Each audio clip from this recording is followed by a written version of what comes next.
Didik TV KPM. Hai, Assalamualaikum warahmatullahi wabarakatuh dan salam sejahtera kepada para penonton Didik TV KPM. Hari ini kita bawakan kepada anda secara langsung majlis perasmian inisiatif Reading Progress yang di sekolah Kementerian Pendidikan Malaysia yang akan disempurnakan oleh Yang Berbahagia Menteri Kanan Pendidikan. Yang berbahagia Datuk Dr. Razi Jidin, Menteri Kanan Pendidikan Kementerian Pendidikan Malaysia. Yang mana program pada kali ini, untuk pengetahuan anda semua, Kementerian Pendidikan Malaysia KPM telah pun mengeluarkan Pelan Transformasi ICT KPM 2019 hingga tahun 2023, di mana pelan ini bertujuan untuk menyokong visi KPM dan Pelan Pembangunan Pendidikan Malaysia PPPM 2013-2025 yang menggariskan strategi inisiatif bagi pengupayaan peningkatan kualiti sistem pendidikan kebangsaan. Jadi kita nak lihatkan apa yang berlaku di sana bersama dengan rakan setugas saya Nisake.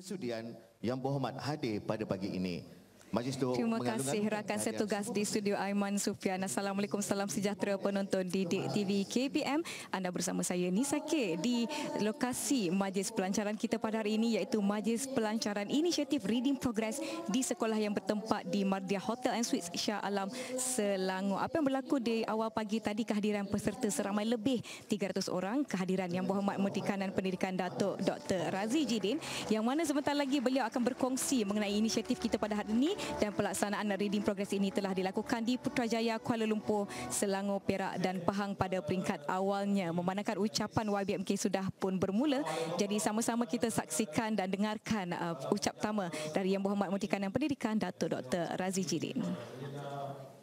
Saudara Zainal, Saudara Haji Azman, tuan-tuan, puan-puan serta peserta-peserta yang hadir pada pagi ini. Pagi ini programnya ringkas tetapi maknanya cukup mendalam. Apa yang kita ingin sampaikan kepada umum adalah tentang pendekatan berkaitan dengan pengajaran dan pembelajaran bahasa Inggeris. Kita tahu antara cabaran utama untuk kita adalah keperluan bagi guru-guru melihat keupayaan setiap daripada seorang murid, mengambil kira jumlah murid dalam kelas, mengambil kira kekangan masa, maka perlu ada pendekatan yang lebih bersesuaian menggunakan teknologi semasa bagi membolehkan kita mengoptimumkan pengajaran dan pembelajaran bahasa Inggeris dalam kalangan murid-murid kita. Jadi apabila kita berbincang di peringkat kementerian, saya sendiri melihat apakah ada di pasaran perkara-perkara yang boleh kita ambil ataupun teknologi-teknologi yang boleh kita lihat bagi membolehkan pengajaran dan pembelajaran bahasa Inggeris ini terus kita tingkatkan. Dia tak macam zaman saya dulu, nak baca daripada buku, semuanya nak kena cari. Sekarang ini anak-anak kita terdedah kepada dunia digital yang amat meluas. Jadi adalah penting untuk kita melihat edtech ataupun teknologi-teknologi dalam bidang pendidikan ini kita bawa bersama dalam kita memperkasakan pendidikan negara. Sebab itu pagi ini kita di sini dan sahabat-sahabat lain di seluruh negara sedang mengikuti, guru-guru bahasa Inggeris mengikuti latihan untuk penggunaan Reading Progress ini. Ini merupakan satu usaha kita supaya apabila dilaksanakan rintis ini di 576 buah sekolah di seluruh negara, dan pada hari ini ataupun pada sesi ini akan melibatkan 1188 orang guru, maka program ini akan dapat kita kembangkan ke seluruh negara pada awal tahun hadapan. Apa yang paling penting, kita perlu melaksanakan program merintis ini bagi membolehkan kita lihat kalau ada keperluan untuk kita menambah baik dalam proses pelaksanaan program ini. Maka dalam konteks ini, ramai peserta-peserta yang hadir pada hari ini, kalau ada ruang, katakanlah untuk ditambah baik program ini, bolehlah disampaikan kepada pihak kementerian. Let's work together to do this. Kerana apa? Pendekatan sebegini sebenarnya memudahkan semua pihak dan meningkatkan potensi anak-anak kita. Kalau dulu agak mustahil cikgu nak panggil setiap orang murid, bagi satu perenggan, duduk depan-depan, okey baca. Satu cikgu dengar, oh ini salah, ini pronoun salah, ini tak betul sebut, ini tak betul sebut. Sampai ke sudah paling ramai pun 3 orangnya. Sebab itu saudara-saudari, melalui pendekatan ini, murid boleh merekodkan pembacaan perenggan-perenggan ataupun teks yang disediakan oleh guru mengikut kemampuan masing-masing. Banyak saya bincang dengan bahagian pembangunan maklumat, ELTC dan sebagainya, bahagian kurikulum. Macam mana nak buat? Macam mana kita nak kira? Sampai to the extent that kita nak dia pronounce 100% macam orang putih ke? Kita nak bagi sikit kurang lah 80% ke? Sebenar-benar teknikal ini kita biar atau kita serahkan kepada pakar untuk tetapkan. Dan pandangannya sebaiknya kita ajar pronunciation itu tepat daripada awal. Walaupun kita lihat reading progress ini membolehkan murid merekodkan bacaan mereka sama ada sebutan itu betul ataupun tidak, tetapi secara psikologinya ianya akan mendedahkan murid kepada perkataan-perkataan baru, kepada struktur-struktur ayat. Kerana pembacaan yang penuh fokus ini akan membentuk satu pandangan yang lebih jelas berkaitan dengan keseluruhan ayat. Dia nak baca, dia tak boleh baca satu perkataan. Dan ini memberi ruang sebenarnya walaupun ianya dari sudut pronunciation, pembacaan, tapi pada masa yang sama memberi ruang untuk anak-anak ini meluaskan jumlah-jumlah perkataan yang mereka berjaya atau dapat kuasai dalam bahasa Inggeris. Saudara-saudari, pengajaran dan pembelajaran bahasa Inggeris ini seharusnya perlu dijadikan sesuatu yang menyeronokkan. Semalam saya turun ke sekolah. Saya biasa turun ke sekolah semalam nak mengajar sedikit. Sempat mengajar bahasa Inggeris sedikit, matematik sedikit dan bahasa Melayu sedikit. Bila kita minta anak-anak kita, saya ambil buku teks, cari teks yang melibatkan conversation. 2-3 orang, kita buka muka surat. Okey, buka muka surat 18. Siapa nak jadi Anne? Siapa nak jadi Mary? Siapa nak jadi Adam? Semua pakai akak tangan, bersemangat nak berlakon. Dan ramai yang keluar, okey, baca dengan memek mukanya, dengan caranya. Means what? Anak-anak kita ni, kalau pengajaran itu dibuat secara menyeronokkan, they're more than happy. Seronok, pakak berebut nak berlakon. Jadi sebab itu saudara-saudari, pendekatan yang kita gunakan ini untuk menimbulkan keyakinan.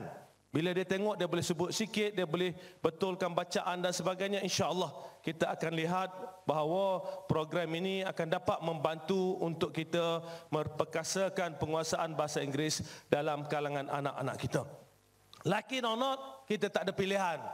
Bahasa Inggeris merupakan bahasa antarabangsa, merupakan bahasa yang penting yang digunakan di seluruh dunia. Nanti ada pula tanya, kenapa tak buat untuk BM? Saudara-saudari, kita juga melihat program ini untuk bahasa Melayu namun masih belum tersedia. Masih belum tersedia. Program ini insya-Allah untuk bahasa Melayu akan tersedia pada awal tahun hadapan. Itu juga kita akan teliti dengan lebih mendalam apabila pihak Microsoft menyediakannya untuk kita melihat kesesuaian penggunaan program tersebut. Maka apa yang paling penting, mesejnya adalah bahawa pengajaran dan pembelajaran ini boleh dilaksanakan dalam pelbagai pendekatan. Apa yang kita nak adalah supaya murid-murid kita melihat bahawa teknik, kaedah pengajaran dan pembelajaran ini adalah sesuatu yang menyeronokkan dan memberi hasil kepada pembangunan kebolehan mereka. Baru dia rasa ada semangat. Kalau dia tengok dull je, boring je, maka mereka sedikit sebanyak akan melihat mata pelajaran tersebut sebagai sesuatu yang agak tidak menyeronokkan.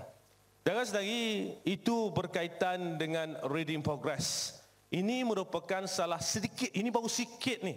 Ini baru sedikit pengenalan kepada EdTech dalam konteks pendigitalan pendidikan. Kita sedang melihat lebih banyak EdTech yang lain yang boleh digunakan untuk memastikan pengajaran dan pembelajaran itu dapat dilaksanakan dengan lebih cekap dan dengan lebih berkesan serta lebih memudahkan guru-guru. Jadi as I said before, kalau kelas itu ada 35 orang nak test seorang-seorang, nak tengok boleh membaca, tak boleh membaca, setakat mana betul sebut dan sebagainya, sampai ke sudah tak selesai. At least nak buat satu sesi tak mengajar benda lain dah kalau nak berhabiskan 35 orang. Sebab itu pendekatan sebegini akan membantu guru.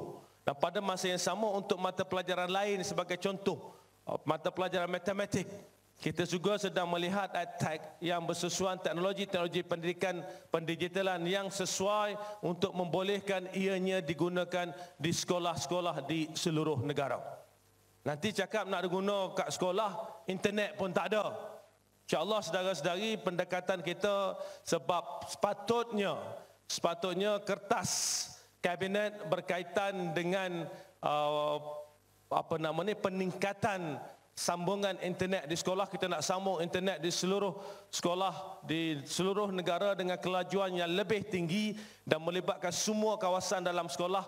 Sepatutnya dibawa ke kabinet. Kertas dah selesai, tapi sebab parlimen dah bubar, nak buat macam mana? Kalau tak selesai, sebab itu saya agak kecewa bila bubar parlimen ni banyak lagi benda in the pipeline yang kita ingin pastikan supaya dapat diselesaikan. Kerana apa kita tahu? Kalau lambat sedikit proses ini, maka segala proses-proses lain akan terkesan.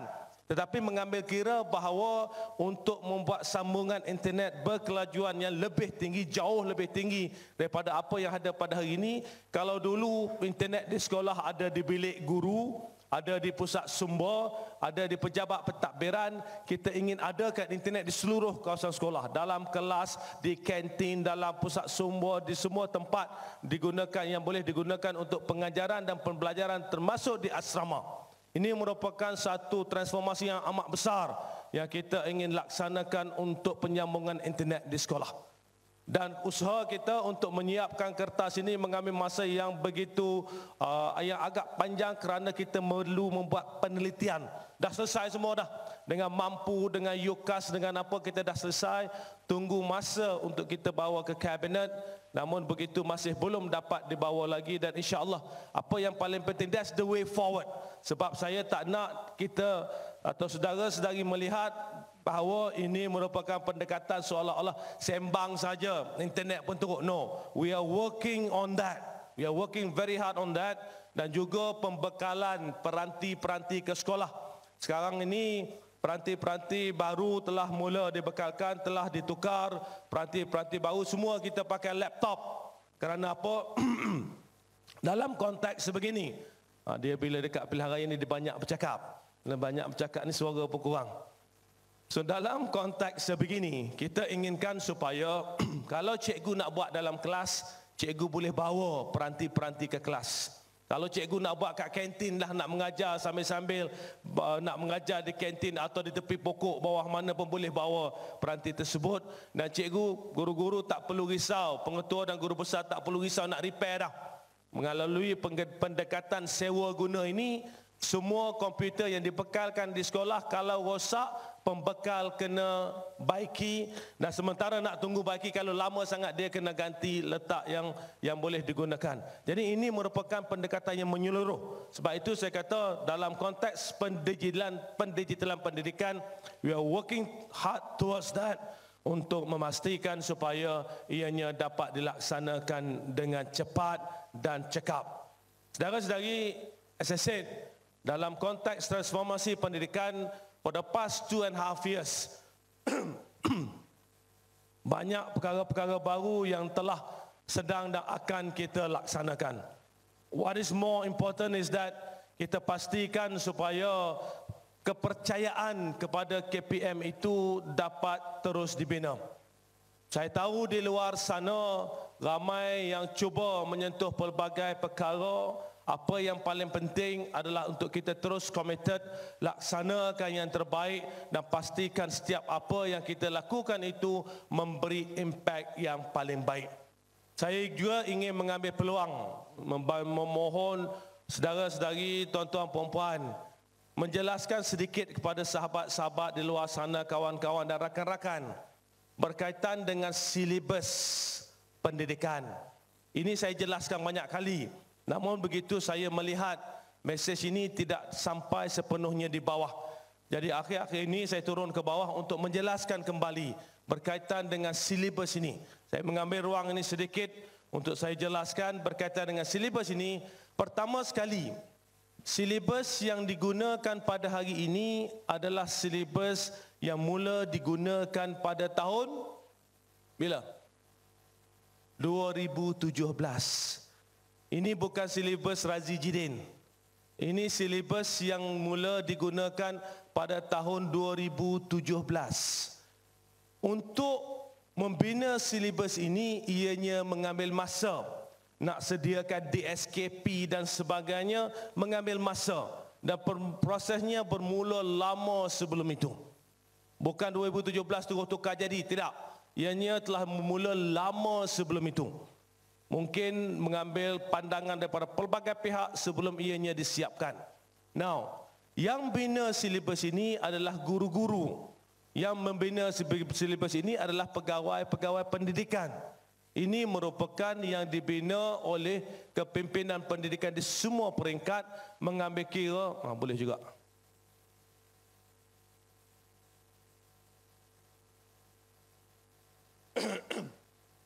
Lately hari-hari bercakap berjam-jam. So, mengambil kira semua perkara dan apa pun, jika kita lihat prosesnya begini. Mungkin saudara-saudari pun semua dah faham. Bila 2017, silibus ini dia tak boleh tukar tiap-tiap tahun. Kalau tukar kan cikgu pening, semua orang pening. Jadi mengikut pendekatan yang digunakan oleh KPM selama ini, bukan sekarang, selama ini silibus ini bila mula 2017 dia akan habiskan satu pusingan, satu cycle. Murid darjah 1 2017 akan masuk darjah 1 2017, darjah 2 2018 dan akan berakhir darjah 6 tahun 2022. Bila selesai darjah 6 tahun 2022, maka ruang itu di sepanjang tempoh itu digunakan untuk membina atau melihat semula pada silibus tersebut. Untuk murid sekolah menengah, silibusnya pusingannya dah tamat.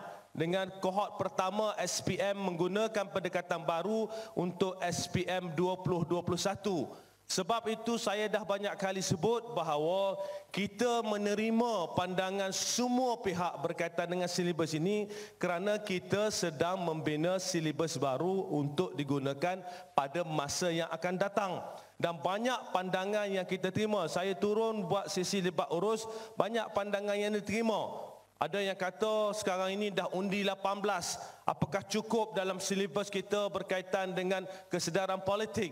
Jadi kita ambil kira macam-macam pandangan yang diberikan, kita ambil kira pendekatan atau pandangan yang diutarakan tersebut.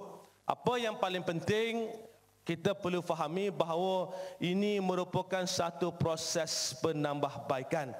Jadi saya nak jelaskan di sini kerana di luar sana sekarang ini, ahli-ahli politik ini bila musim pilihan raya dia tak ada kerja lain.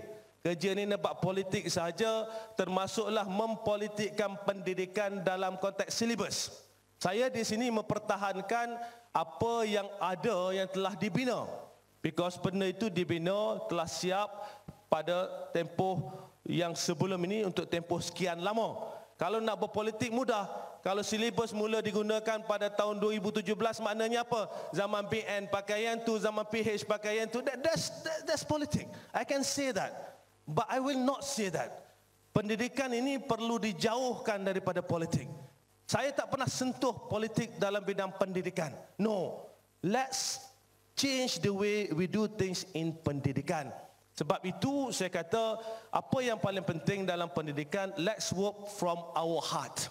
Pendidikan ini memerlukan satu keikhlasan. Pendidikan ini memerlukan satu kejujuran. Apa yang paling penting, kita perlu bekerjasama, pastikan bahawa kita buat yang terbaik. Jadi kita terima pandangan semua berkaitan dengan silibus ini. Kita sedang meneliti, I think Haji Azman is going around buat engagement bahagian kurikulum dan beberapa bahagian lain. As I understand the whole process, ya, turun buat engagement dan sebagainya. Kita terbuka menerima pandangan semua pihak. Kerana apa? Kita tahu bahawa tak kisahlah sama ada mereka guru, mereka pemimpin pendidikan, mereka ibu bapa, mereka pemimpin masyarakat, mereka anak-anak muda, mereka ingin melihat pendidikan kita menjadi jauh lebih baik. And we are here di kementerian pun itulah juga yang kita ingin laksanakan. Apa yang paling penting adalah for us to trust each other. Sebab itu pagi ini program nampak mudah, tetapi mesej yang nak disampaikan bahawa we are moving forward with our pendidikan dalam memastikan supaya apa pendekatan yang kita gunakan pada hari ini terus relevan untuk pengajaran dan pembelajaran anak-anak kita di sekolah. Saya doakan yang terbaik untuk semua dengan lafaz Bismillahirrahmanirrahim. Saya melancarkan inisiatif Reading Progress. Assalamualaikum warahmatullahi wabarakatuh. Waalaikumsalam warahmatullahi taala wabarakatuh. Terima kasih Yang Berhormat Dr. Razi Jidin atas ucapan perasmian sebentar tadi. Dan kini majlis menjemput Yang Berusaha Dr. Isah binti Suhaili untuk berada di atas pentas bagi mengiringi Yang Berhormat Menteri bagi menyempurnakan gimit perasmian. Dengan segala hormatnya, majlis mempersilakan.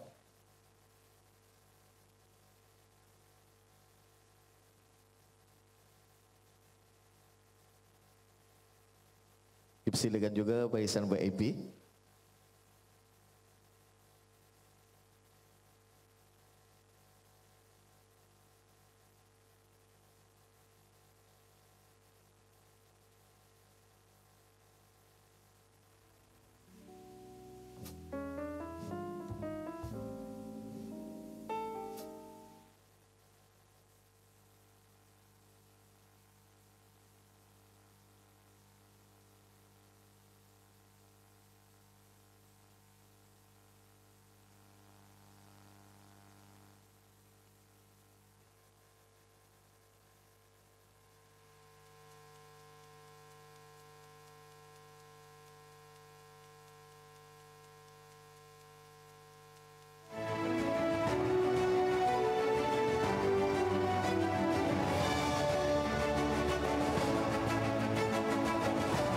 Untuk makluman para hadirin, majlis ini juga turut dihadiri oleh peserta bengkel inisiatif Reading Progress dari Zon Selatan dan juga Zon Timur secara dalam talian melalui aplikasi Teams.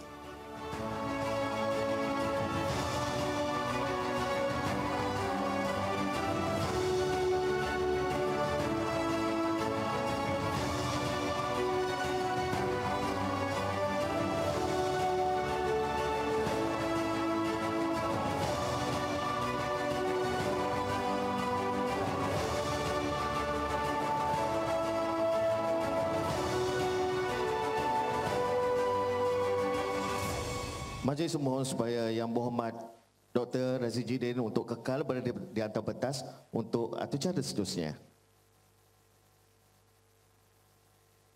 Majlis diteruskan lagi dengan penyerahan simbolik headset kepada wakil daripada Jabatan Pendidikan Negeri.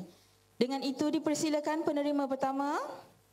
Dipersilakan Puan Hajah Farizah binti Haji Ahmad daripada Jabatan Pendidikan Wilayah Persekutuan Putrajaya.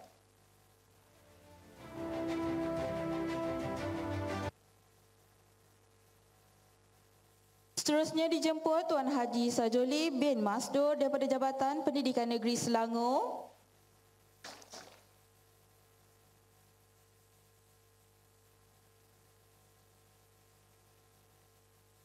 Seterusnya dipersilakan Encik Abdul Rahim bin Muhammad Yunus daripada Jabatan Pendidikan Negeri Pahang.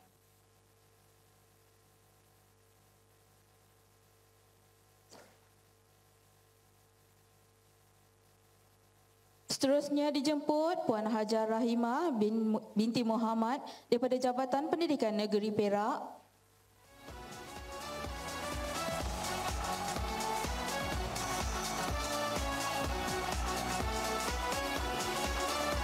Seterusnya dipersilakan Puan Wan Aisyah binti Haris daripada Jabatan Pendidikan Wilayah Persekutuan Kuala Lumpur.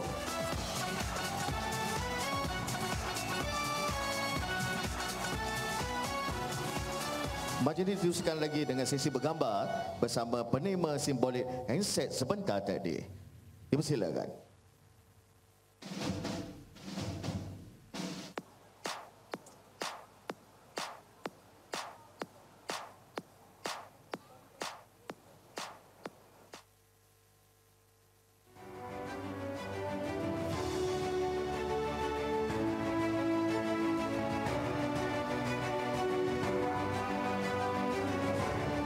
Hadirin sekalian, majlis mempersilakan Yang Berhormat Dr. Razidin untuk ke sesi sidang akhbar di ruangan yang telah disediakan di luar Dewan. Dengan segala hormatnya dipersilakan. Dipersilakan. Hadirin dan hadirat sekalian, diharap dapat bersabar menunggu di dalam dewan. Baiklah penonton Didik TV KPM, itu dia majlis pelancaran inisiatif Reading Progress di sekolah disertakan dengan gimmick serta penyampaian simbolik headset bersesuaian dengan Reading Progress kami. Baiklah, Yang Berhormat Menteri Kanan Pendidikan telah pun menggariskan beberapa objektif sepanjang ucapan beliau, di mana dapat saya petik di sini. Objektif Reading Progress di sekolah ini adalah untuk menyampaikan hasrat dan amanat Yang Berhormat Menteri Kanan Pendidikan berkaitan pelaksanaan inisiatif Reading Progress berjajarkan Common European Framework of Reference for Languages atau CEFR. Seterusnya, ia juga dilihat untuk menjadi platform utama penggerak inisiatif di peringkat Kementerian Pendidikan Malaysia dan juga untuk menerangkan aplikasi yang boleh dicapai dan memberi manfaat kepada semua murid, guru serta warga sekolah secara keseluruhannya. Jika anda lihat di belakang saya ini penuh dengan tetamu-tetamu yang memenuhi dewan ini, seramai 350 orang yang terdiri daripada guru-guru sekolah, pegawai JPN dan PPD, pegawai bahagian dan para tetamu jemputan khas serta warga KPM turut bersama dengan kami pada hari ini di dalam Dewan bersempena dengan Majlis Pelancaran Inisiatif Reading Progress di sekolah. Bercakap mengenai kumpulan sasar bagi inisiatif ini, terdapat dua kumpulan sasar, iaitu Ketua Panitia Bahasa Inggeris dan juga guru-guru bahasa Inggeris di sekolah rendah dan sekolah menengah. Seterusnya, kumpulan sasar yang kedua ialah pegawai JPN dan juga PPD. Antara pengisian program sepanjang hari pada hari ini ialah lawatan Yang Berhormat Menteri Kanan ke ruang pameran Reading Progress. Ucap pertama seperti yang telah kita dengarkan sebentar tadi dan beberapa topik telah dipetik dengan harapan ianya dapat memberi penjelasan tentang apakah ianya inisiatif Reading Progress yang dijalankan serta penyerahan simbolik headset seperti yang saya sebutkan tadi kepada wakil bagi setiap negeri, Jabatan Pendidikan Negeri Wilayah Persekutuan Putrajaya, Wilayah Persekutuan Kuala Lumpur, Selangor, Perak dan juga Negeri Pahang. Kita dapat lihat ya, antara fokus utama yang disebut-sebut sepanjang ucap pertama beliau adalah untuk memudahkan lagi para guru melihat prestasi, mengukur prestasi murid-murid dan membantu murid-murid di sekolah bagi meningkatkan kebolehan mereka di dalam bahasa Inggeris. Khususnya terdapat juga persoalan bilakah ianya akan dibuka kepada mata pelajaran lain seperti bahasa Melayu atau matematik. Menurut YBMK, beliau telah pun meneliti dan melihat sedalam-dalamnya tentang kebolehan aplikasi Reading Progress ini diaplikasikan kepada mata pelajaran lain, dan mungkin pada tahun hadapan kita akan dapat lihat sedikit kemaskini tentang isu ataupun persoalan yang telah diutarakan. Bercakap mengenai pendekatan terhadap inisiatif Reading Progress di sekolah ini, terdapat dua bahagian bagi pendekatan pelaksanaan, di mana yang pertamanya kita melihat untuk memastikan pelaksanaan inisiatif Reading Progress memenuhi kehendak kurikulum bahasa Inggeris di sekolah rendah dan juga sekolah menengah, dan guru juga perlu merujuk kepada dokumen standard kurikulum dan pentaksiran ataupun DSKP, Schemes of Work dan juga bahan sokongan seperti buku teks bahasa Inggeris yang disediakan oleh Kementerian Pendidikan. Pendek kata, guru-guru yang berada di sini adalah mereka yang terlibat dengan bengkel kerja inisiatif Reading Progress di sekolah, maka mereka adalah hadirin yang tepat untuk bersama-sama dengan kami pada hari ini. Baiklah, saya kira urusan saya di sini telah pun selesai. YBMK akan menuju ke ruangan sidang media. Seterusnya jamuan disediakan buat beliau dan lawatan ke ruang pameran akan berlangsung. Di sini kita kembali kepada rakan setugas saya di studio, Aiman Sufian. Terima kasih. Semoga kita berjumpa lagi penonton Didik TV. Saya Nisa K kepada Aiman Sufian di studio. Silakan. was worried about it. Yeah, worried about it.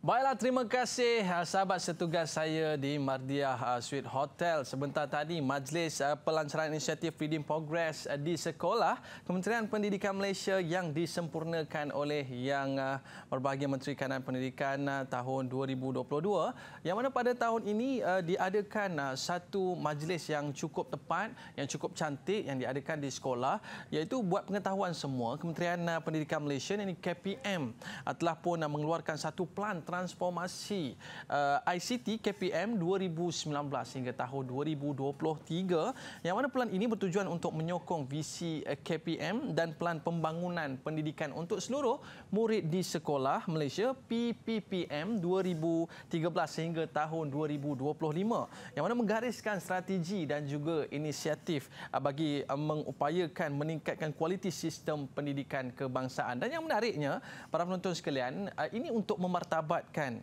bahasa Malaysia dan memperkukuhkan bahasa Inggeris MBI bermatlamat untuk melahirkan murid-murid yang dapat menguasai bahasa Malaysia dan bahasa Inggeris, dan secara tidak langsung memberikan mereka satu peluang meningkatkan kebolehpasaran mereka serta memaksimumkan peluang kerjaya mereka di luar sana suatu hari nanti. Yang mana pada hari ini kita adakan program yang bertarikh 18 Oktober 2022 daripada 10 pagi sehingga 1.15 tengah hari, yang bertempat di Mardiah Hotel Suite Shah Alam Selangor, yang mana disempurnakan sebentar tadi oleh Yang Berbahagia Datuk Dr. Razidin, Menteri Kanan Pendidikan Kementerian Pendidikan Malaysia. Baik, pada para penonton sekalian, menariknya program yang dianjurkan pada hari ini adalah berobjektifkan untuk menyampaikan hasrat dan amanat yang disebutkan oleh Yang Berbahagia Menteri Kanan Pendidikan berkaitan dengan inisiatif Reading Progress berjajarkan Common European Framework of Reference of Language yang mana berlangsung pada hari ini. Jadi kepada anda semua, mantapkan bahasa Melayu kita dan juga bahasa Inggeris kita dalam penggunaan kehidupan seharian kita dan juga untuk kegunaan kita di sekolah sana. Jadi terima kasih kepada para penonton sekalian. Saya Aiman Sufyan mengundur diri. Assalamualaikum warahmatullahi wabarakatuh. Jumpa lagi.